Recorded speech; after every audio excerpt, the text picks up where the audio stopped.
Welcome to today's webinar.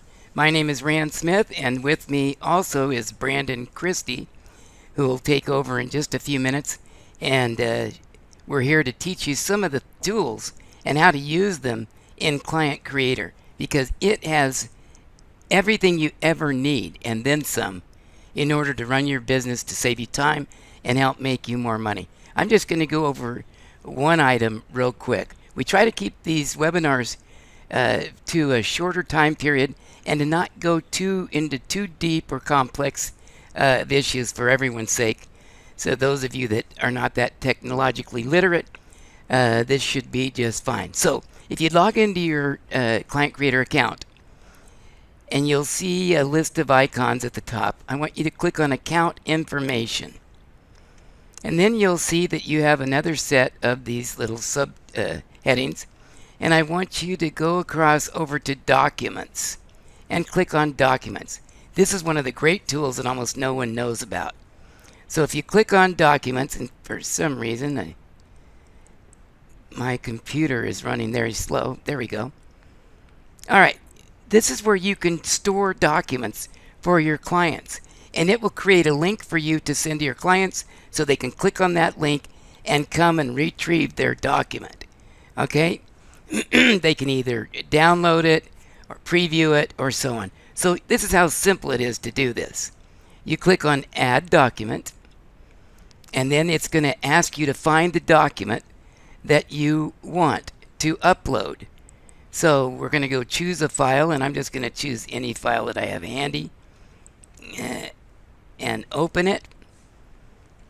And you'll see that document is now, it's LLC doc, but you have to give it a name. Okay, right here you do that. So let's call it test. And I can see I already did test for Brandon, so we'll do that again. All right, and now save it. And what it's going to do is save that document. Now I've got lots of documents uploaded right now for real estate agents to come and download. But you can see there it is, test for Brandon. I can either preview it if I want to, and I'm not going to do that right now because the document I picked is about a limited liability corporation that I have. So I don't want to open that up. You can delete it, or you can copy the link right here. You just click on it, and it will copy the link for you and save it until you paste it somewhere. So you can copy and paste that link into an email that you send to one of your clients for it to retrieve their documents. This is a great place for document storage, and it'll create a link so that you can have other people, your prospects, clients, download different documents. Here are some of mine for sellers, like Home Seller's Guide, Home Buyer Inspection Reports. I've got a lot of everything in here. I use it for all sorts of things. You can see I have quite a lot of documents in here. So easy tool to have. You probably don't have any storage for those documents or a place that your clients can retrieve them, but that's how simple it is. Okay, I'm going to turn it over to Brandon. Next time I'm going to talk to you about creating signatures and how to put a hot link in those signatures. So Brandon, take it away. It's all yours. Thank you, Rand. Hi, everybody. Thanks for joining us on this. Today, I'm going to just go over a little bit about your client list and how that functions. There's some cool features in the client list and what you can see and what you can do that you may not be aware of. So I'm just going to touch some of the basic features on this. The first thing when you do is you log in, obviously you're going to go to your client list. And I only have one account in there. I'm just going to use this one account to show you the features that we can do on this. So when you have a client in here, your summary is going to be in this area, so it'll tell you the amount of clients. Each page display will only show you between about 25 clients in your system, but you can page through them with these little options right here. So you would just go to the next one to see the clients.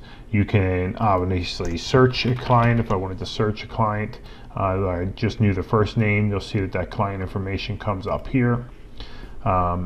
If you have any upcoming tasks for these clients, this will show here, and I'll be going over how to set a task or a calendar event as well. And any recent contacts that you were in, the last 10 will show in this area, so you can quickly access them if you need to get back into their information pretty quickly. This blue menu button is the slide out feature, which shows you how to navigate to other sections of the client list area. If you want to add a client, you'll click on here and it'll bring you to the screen to enter in the new information for your client. If you want to search clients, which is very similar to this one, but has a little bit of a different feature, you can search by an email address, the client's name, the client type, or if you want to search by a specific email campaign. This will show you all of the different search features. So you have a little bit more control with this search feature than the basic one that's on the home page. Your current client types, these are the current client types that are in your system. You can assign any clients here. You can create your new ones. If you have a client type that's not listed here that you want to put in, you can create that here. So we'll just do it. Oh, I entered in the wrong one, sorry. We'll do a test client type 1. You add that client type here, and you'll see it's down at the bottom here. And if you wanted to assign clients, you would just click on the assign clients and it'll come up with the list, your client list. And to assign them, you'll just click the assign button. I'm not going to do that now because I don't want to assign this right this second. But that's all you would do. And I'm actually going to delete this one. Okay. And the last area for the, the last area for the import client list. Now, I'm going to go into a little bit what a client list portion or import file should look like. It has to have these fields: first name, last name, address, city, state, zip, phone number, email address, and the client type. So these are the field formats that should be in your client list spreadsheet. CSV file is what we recommend, which is right there. And that's done under any CSV file. So what I can do is I'm just going to go into a client list that I have here. Apologize if this is your client list. Maybe you sent to our support team. Oh, nope, that's not it. Okay, so this is what a properly formatted CSV file would look like. You'll have your column here for your first name, the last name, address, the city, the state, the zip, cell phone, email address, and actually this one should have another field for client type. And if they're a buyer, if they're a seller, this would come in here. If you do not have a information for a particular field, you still need to have the header up here, which is on the very first line. It just needs to be blank in there. So even though you might not have all these set for client type, you still need to have that area in here. Same thing with some people don't have first and last name broken up. If you don't have it broken up, you can put everything in your first name, but you still need to have a column for the last name, even though this will be blank. The full name might show up in your first name period, which is your column, which is fine, but you still need to have a last name column. Again, even though this all might be blank. Same thing with address. Even though some of these people don't have addresses, it still needs to look for data in that field. So again, this would be a properly imported client list: first name, last name, address, city, state, zip, cell phone, and email address. And when you do File, Save As, you want to choose a CSV file. So when you drop down, you should have a whole bunch of lists. It might be set to this one, but you don't want Excel workbook. You want to drop down and find a CSV file. You can see it on the end here, CSV file. So we'll just do client list, and we'll do test, and we're going to hit save there. Okay, and then it saved it right there. We would come back to your client creator account. You would browse to find that file, and I'm just going to go into the file that I just saved, client list test. And now, if I wanted to assign everybody that's on this client list to a email campaign, I could choose it here. Now be careful, because it's going to assign everybody that's on your client list to this particular email campaign. So unless your client list is broken up where you have everybody that you want to have on the address grabber, or a seller or a buyer, I would not recommend doing this. But to that note, if you wanted to have separately separate import lists for each of your buyers or each of your sellers, so you could do that. You can import multiple lists separately and assign them all to an email campaign at one time. But again, everybody that you have on this import client list is going to get assigned if you assign that. If you don't want to assign everybody to a campaign, it's fine. Just leave it blank. You don't need to choose anything there. And then you would just click upload. It'll pretty much do it fast. You'll see this first name is the column, first name, last name, which is broken up here. Email address, cell phone. So everything is in there. And if their address is in the system, their property address is in the system, it will import that automatically. It's not listed here. And once you're done there, you would just hit process import. Now, I don't want to import these into our system right now, but I'm going to, so I'm going to cancel this. But you would click process import if the fields look like they're good to you, and everything on this. If it's a 0, that's okay. It just means that there's nothing, there's no data in there. But everything else looks like it's in proper order. You would hit process import, and it would enter into your client list. So that brings us back to our main menu. Oh, and again, on that client list, I know sometimes maybe you're not tech savvy or you're not sure. Send our support team the client list.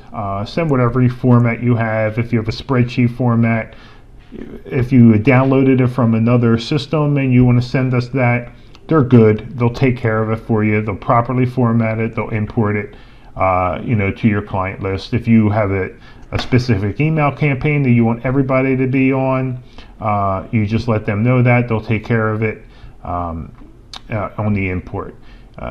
Just send it to support@clientcreator.com. And it usually takes them 24 hours. I would say give them 24 hours to get it formatted and imported into your system.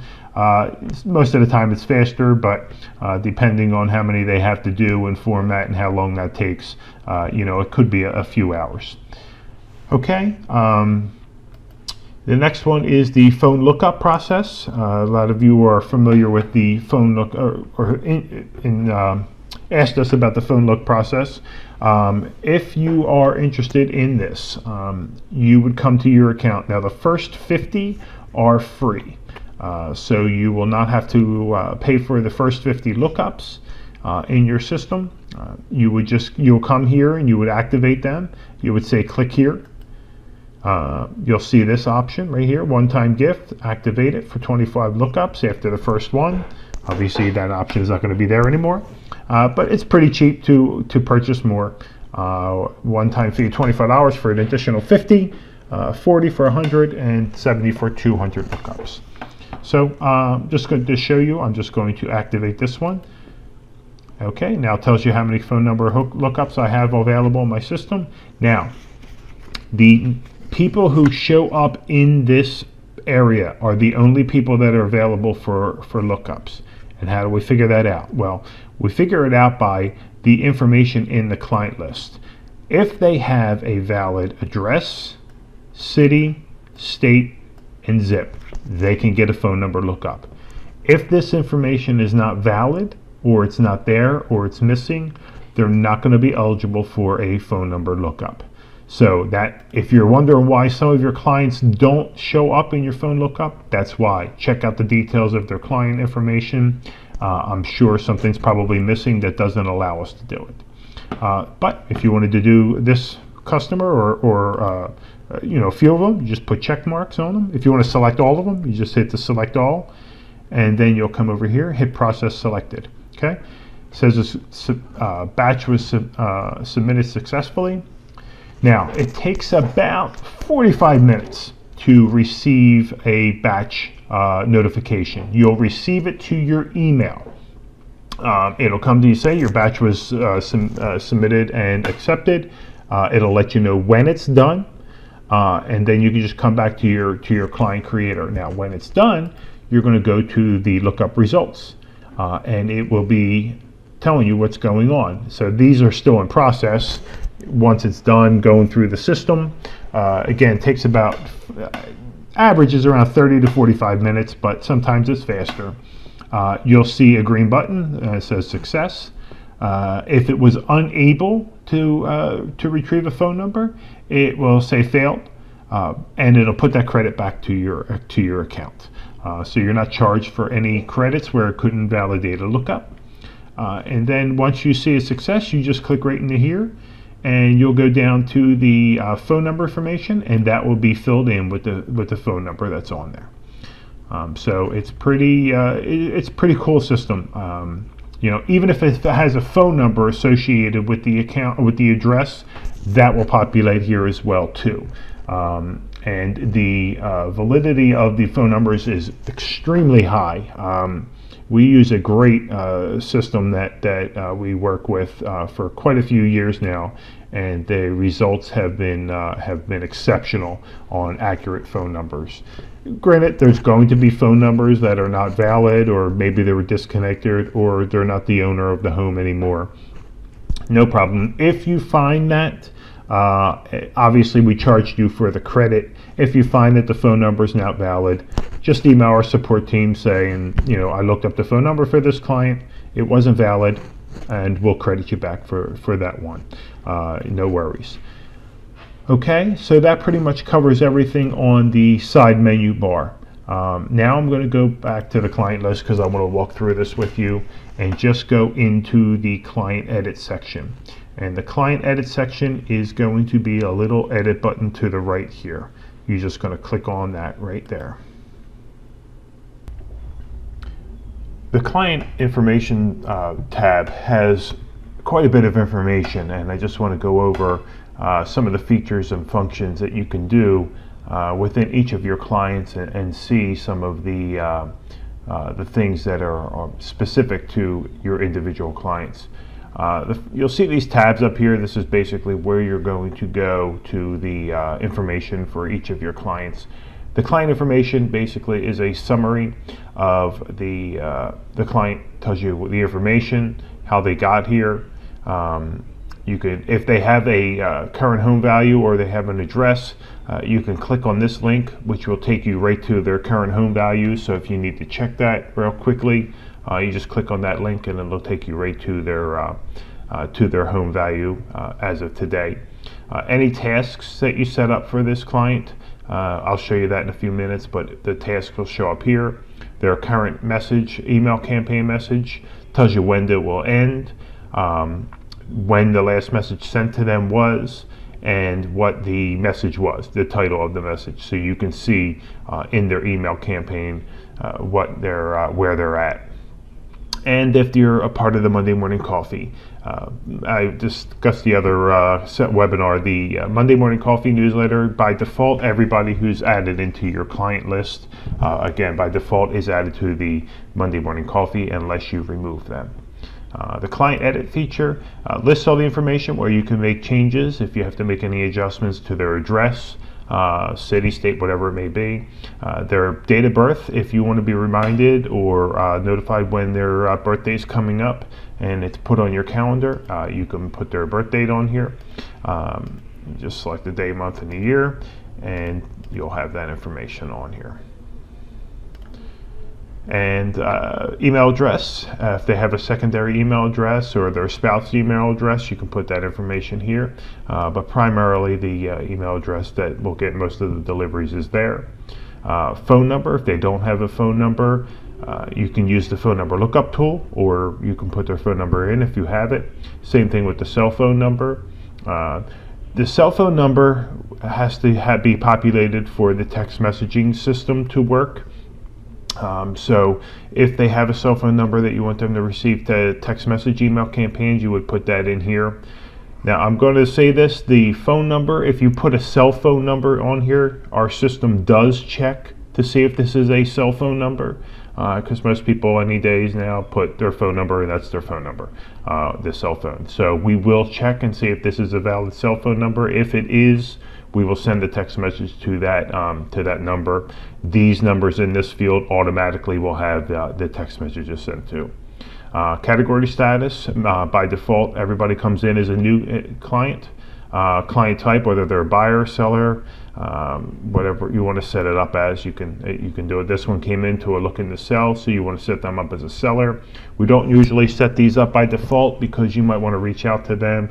They might just be somebody who's looking, kicking the tires type of person. So you can set them up here. In the drop-down select, if they selected something in the drop-down on the lead capture page, some of the lead capture pages have, I'm looking to purchase a home in 30 days, 60 days, 90 days. That value would be populated here. Some of the property information that can be collected from the lead capture page. One of the most important things here is you'll notice on the Facebook ones, you'll have options in here. Now this is a huge tool right here. This information, if you copy this and paste it right into your browser, it will take you right to the profile of where they clicked, who clicked on this profile. So you'll see this information. It will take you right to the profile of the person who engaged with this lead capture page. So you'll see the source was the Facebook Connect looking to sell. So we collected that information, from there. But you can go right to this person. You can send them a message. You can connect right with them. So I don't want anybody to miss that. If you've got a Facebook Connect type of lead capture page that collected the information, you can go right to their profile and communicate directly with them via Facebook. So that's a pretty big tool in this other information that you can utilize to try and reach out to that client. Notes, any notes that you want to add to a client, you just click on that information. You can put it in here, looking to buy in December. They're just notes that will go into the client system. It'll have the date and time stamp. So, and these will be listed in reverse order. So the newer ones will be at the top. And any tasks that you have, you want to create a task. The start time would be, let's say I want to be reminded on Wednesday at 8 a.m. And we have a task to end it on Wednesday, let's say at 9 p.m. or 9 a.m. Phone call to discuss an event. Okay, and that information will be on there, and it'll also show up in your tasks. You'll see that's coming up under here on your tasks. You'll also notice, not to click around, but if you go back to your you'll have a phone call to discuss for your upcoming tasks right here. This is on your main client list. I clicked on client list right here. Any upcoming tasks within 7 days will be displayed here. And if you click on it, it'll take you right to the task. Who it is, what you're going to do, the date, and when you're going to be doing it. So that information will be readily available for you. So it's a good feature if you needed to be reminded on specific clients what you need to do. Again, that's located under the tasks section.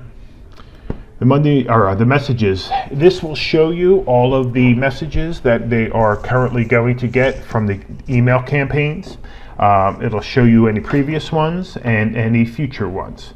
So you'll see here, these are going to be the messages they will receive. These are the messages that they've already received. So that information will show you going all the way out to their last message, and this will be their last message. Now, if you wanted to add a specific message into their email campaign, you can do that. It will not add a message into the email campaign itself. So the rest of the email campaigns, if anybody else is on this similar email campaign, they'll still receive the normal messages, but if you want to send a specific message to this client, you're just going to add a new message, and you can set up the day that you want it to send. So if you wanted to send, let's say you want to remind them tomorrow that they have upcoming phone call. Don't forget.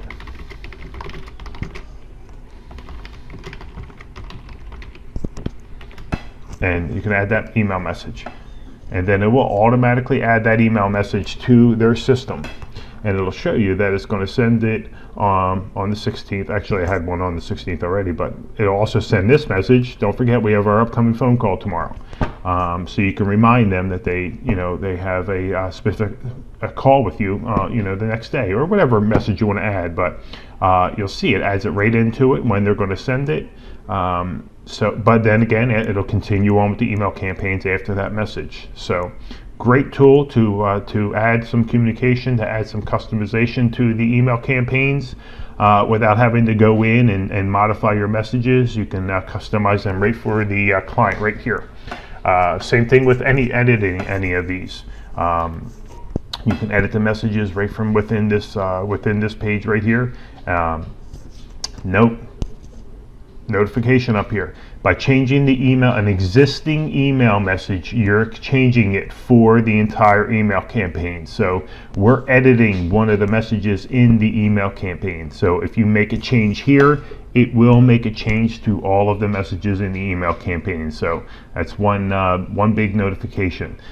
So yeah, if this was already a pre-formatted message, we're changing that specific message for the actual email campaign. Okay, so that pretty much, if you wanted to change it, their email campaign, or if you want to add them on another campaign, you can do that. They can be on multiple campaigns at the same time. But you would just select the email campaign that you want to assign them to. This will probably be the area that you'll come at the end of their term. So on 11/11, when this client receives their last message, you're going to receive a notification saying, hey, client such and such just received their last message. If you want to assign them to a new campaign, you'll come into here. You can either remove this campaign since it's no longer being used, and add a new campaign to them so they start receiving new messages on a new email drip campaign. So that's where you would manage this pretty quickly. The next one is the Monday Morning Coffee. Pretty simple. If they're a Monday Morning Coffee subscriber, they're by default checked. If you don't want them to receive a Monday Morning Coffee, just hit uncheck and hit update client, and that is it. The last section is if you want to send them a message, send them direct message. You could just create your message here, put the subject of the message body, and then if you want to use the default signature or you don't want to use any signature, and then you click send, and it will send them a quick message. So that goes over pretty much everything in the client list. There are a lot of features in here to go over. It is a very useful tool. One of the big things, again, that I want to make sure that everybody uses is if they are Facebook Connect, don't forget to look for that link, because that is an awesome tool to go and communicate directly with the buyer or the seller via Facebook. So it kind of eliminates the email and goes directly to them. So I noticed a lot of people are using that. But that's a great tool. Another thing, I'm sorry. That discussion, that task that we added, comes up in your calendar, and that gets notified here too. So as soon as you log in, you'll see that you have it. You can actually go in and view your calendar, and it'll show you all the information in the message. There it is here. Any other tasks that you have, you could add in here. Any birthdays for any clients, if you set up their birthdays, it'll notify you that you have an upcoming birthday if you want to send them a message. So yeah, this is a great area that you can add information to, and see it as soon as you log in that you have something coming up within the week. Again, we notify you 7 days, so this will show you anything within the current work week if you log in on Monday. Okay, I think that covers enough for today, hopefully. I try not to overwhelm you with too much information, so I apologize if I move a little quickly, but again, we are recording this and we will be uploading it so that you can view it probably by tomorrow. So, let us know if you have any questions or if you need anything. As always, you can email our support team at support@clientcreator.com. We do have our phone support. They're limited on technical knowledge, unless you get me, and sometimes I do answer the support calls. But if you have technical questions or you need technical help or something a little bit more entailed, just email our support team at support@clientcreator.com. They're usually faster at responding to you than the phone support. But feel free to give us a call too. It's 951-269-2337. Okay. I think I covered everything I wanted to. I appreciate everybody attending this webinar and looking forward to our next one. Take care now.